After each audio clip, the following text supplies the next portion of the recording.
Hey friends, and welcome back to A Simple Truth, and welcome back to Proverbs. 16, 17, and 18 is where we are, and we have been doing this the past couple days where we are really focusing on Solomon's wisdom, and it's almost these bite-sized, just digestible pieces. I say digestible, but there is not only a vast amount of wisdom here, but a ton of depth of wisdom as well. Stuff that only comes either from a life lived or directly from God. And in this case, all this wisdom was given by God. So we're going to look at more of that. Again, 16, 17, and 18, and just delve into just a veritable smorgasbord of Solomon's wisdom. So once again, beginning in chapter 16. The preparations of the heart belong to man, but the answer of the tongue is from God. All of the ways of a man are pure in his own eyes, but the Lord weighs the spirits. Commit your works to the Lord, and your thoughts will be established. The Lord has made all for himself, yes, even the wicked for the day of doom. Everyone proud in heart is an abomination to the Lord. Though they join forces, none will go unpunished. In mercy and truth, atonement is provided for iniquity, and by the fear of the Lord, one departs from evil. When a man's ways please the Lord, he makes even his enemies be at peace with him. Better is a little with righteousness than vast revenues without justice. A man's heart plans his way, but the Lord directs his steps. Divination is on the lips of the king. His mouth must not transgress in judgment. Honest weights and scales are the Lord's. All the weights in the bag are his work. It is an abomination for kings to commit wickedness, for a throne is established by righteousness. Righteous lips are the delight of kings, and they love him who speaks what is right. As messengers of death is the king's wrath, but a wise man will appease it.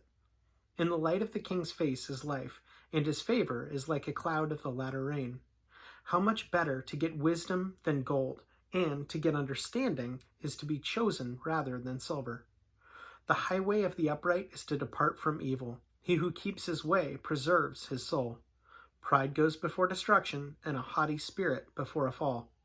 Better to be of a humble spirit with the lowly than to divide the spoil with the proud. He who heeds the word wisely will find good, and whoever trusts in the Lord, happy is he. The wise in heart will be called prudent, and sweetness of the lips increases learning. Understanding is a wellspring of life to him who has it, but the correction of fools is folly. The heart of the wise teaches his mouth, and adds learning to his lips. Pleasant words are like a honeycomb, sweetness to the soul, and health to the bones. There is a way that seems right to a man, but its end is the way of death. The person who labors for himself, for his hungry mouth drives him on. An ungodly man digs up evil, and it is on his lips like a burning fire. A perverse man sows strife, and a whisperer separates the best of friends. A violent man entices his neighbor, and leads him in a way that is not good. He winks his eye to devise perverse things. He purses his lips and brings about evil. The silver-haired head is a crown of glory, if it is found in the way of righteousness. He who is slow to anger is better than the mighty, and he who rules the spirit than he who takes a city. The lot is cast into the lap, but its every decision is from the Lord. Chapter 17. Better is a dry morsel with quietness than a house full of feasting with strife. A wise servant will rule over a son who causes shame, and will share an inheritance among the brothers. The refining pot is for silver, and the furnace for gold, but the Lord tests hearts. An evildoer gives heed to false lips, a liar listens eagerly to spiteful tongue. He who mocks the poor reproaches his maker, and he who is glad at calamity will not go unpunished. Children's children are the crown of old men, and the glory of their children is their father. Excellent speech is not becoming to a fool, much less lying lips to a prince. A present is a precious stone in the eyes of the possessor. Wherever he turns, he prospers. He who covers a transgression seeks love, but he who repeats a matter separates friends. Rebuke is more effective for a wise man than 100 blows on a fool. If a man seeks only rebellion, therefore a cruel messenger will be sent against him. Let a man meet a bear robbed of her cubs rather than a fool in his folly. Whoever rewards evil for good, evil will not depart from his house. The beginning of strife is like releasing water. Therefore stop contention before a quarrel starts. He who justifies the wicked and he who condemns the just, both of them alike are an abomination to the Lord. Why is there in the hand of the fool a purchase price for wisdom, since he has no heart for it? A friend loves at all times, and a brother is born for adversity.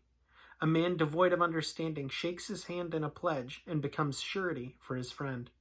He who loves transgression loves strife, and he who exalts his gate seeks destruction.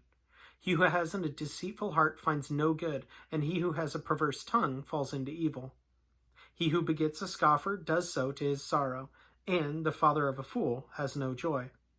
A merry heart does good like medicine, but a broken spirit dries the bones. A wicked man accepts a bribe behind the back to pervert the ways of justice.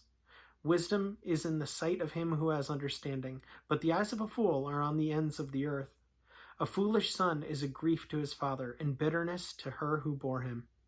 Also, to punish the righteous is not good, nor to strike princes for their uprightness.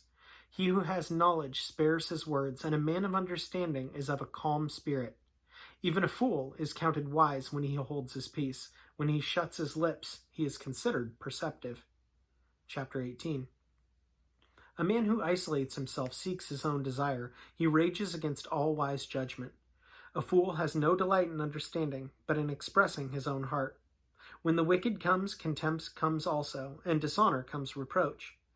The words of a man's mouth are deep waters. The wellspring of wisdom is a flowing brook.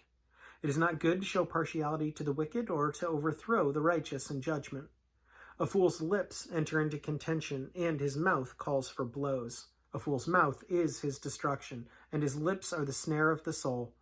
The words of a talebearer are like tasty trifles, and they go down into the inmost body. He who is slothful in his work is a brother to him who is a great destroyer. The name of the Lord is a strong tower. The righteous run into it and are safe. The rich man's wealth is his strong city, and like a high wall in his own esteem. Before destruction, the heart of a man is haughty, and before honor is humility. He who answers a matter before he hears it is the folly and shame to him. The spirit of a man will sustain him in sickness, but who can bear a broken spirit? The heart of the prudent acquires knowledge, and the ear of the wise seeks knowledge. A man's gift makes room for him and brings him before great men. The first one to plead his cause seems right until his neighbor comes and examines him. Casting lots causes contentions to cease and keeps the mighty apart. A brother offended is harder to win than a strong city, and contentions are like the bars of a castle. A man's stomach shall be satisfied from the fruit of his mouth, from the produce of his lips he shall be filled. Death and life are in the power of the tongue, and those who love it will eat its fruit. He who finds a wife finds a good thing, and obtains favor from the Lord. The poor man uses entreaties, but the rich answers roughly. A man who has friends must himself be friendly, but there is a friend who sticks closer than a brother. So again, I promise just packed in here. As I was reading it, there's a lot that stood out to me, but one in particular, 16, 18, and 19. So 16, 18, and 19, pride goes before destruction and a haughty spirit before a fall. Better to be of a humble spirit with the lowly than to divide the spoil with the proud.